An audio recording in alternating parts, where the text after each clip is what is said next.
Discutir e dialogar. Duas palavras tão presentes em nosso dia a dia, nas nossas conversas, nas escritas, mas que possuem sentidos muito diferentes na prática. Quando pensamos na palavra diálogo, acredito inclusive por nossas aprendizagens escolares, a forma como essa prática e esse gênero nos foi apresentado, logo nos vem à cabeça pessoas conversando. Um fala, o outro escuta. E troca-se e invertem-se esses papéis, às vezes, formando então o que conhecemos por diálogo. No entanto, dialogamos também com coisas, às vezes, ou talvez seja com o criador dessas coisas.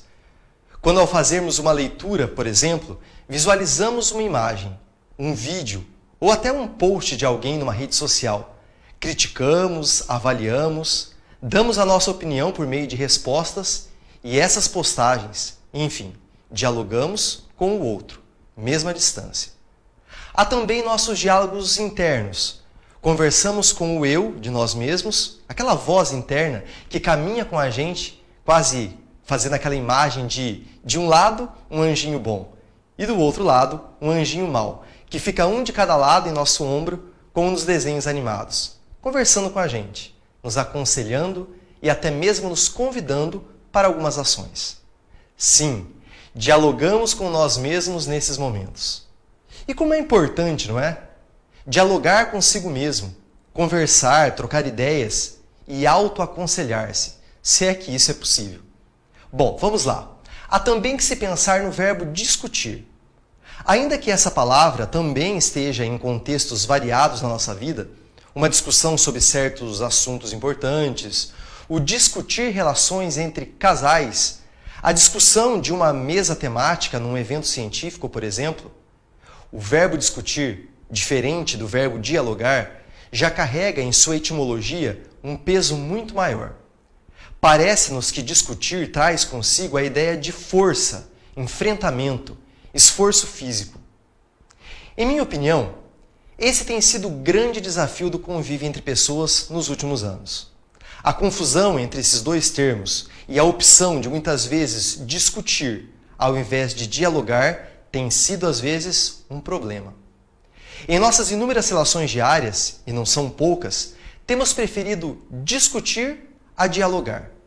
Não temos encontrado o equilíbrio entre essas duas palavras. A qualquer confronto de ideias e opiniões, lá estamos nós, armados e prontos para enfrentar o outro com palavras e expressões violentas, duras, que machucam e destroem as relações, ao invés de procurarmos dialogar. Lembrando que dialogar também é se calar, quando se acredita que essa ação seja a melhor para resolver conflitos e não piorar a situação. Outro dia, eu avaliava algumas posturas de discussões, ou seja, enfrentamentos no mundo virtual, que se colocavam à frente do que poderia ser um bom diálogo.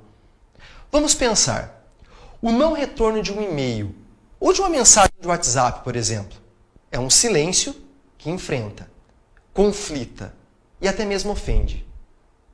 Além de ser uma falta de educação imensa, quando se encaminha uma mensagem e percebe-se que a pessoa recebeu, leu e não se deu ao trabalho de, em tom de respeito, pelo menos, devolvê-la.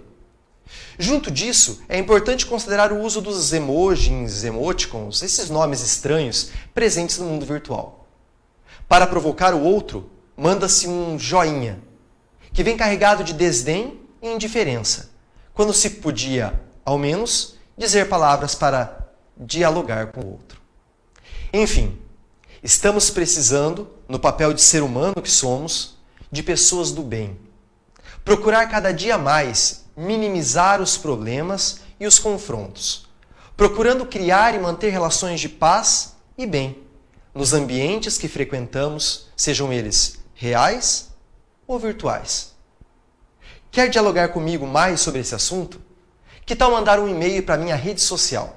É só me encontrar no @SérgioVPaixão no Instagram e falar um pouco mais comigo sobre o assunto.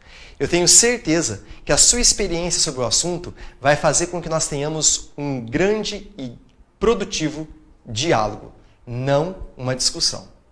Um forte abraço e até a próxima semana.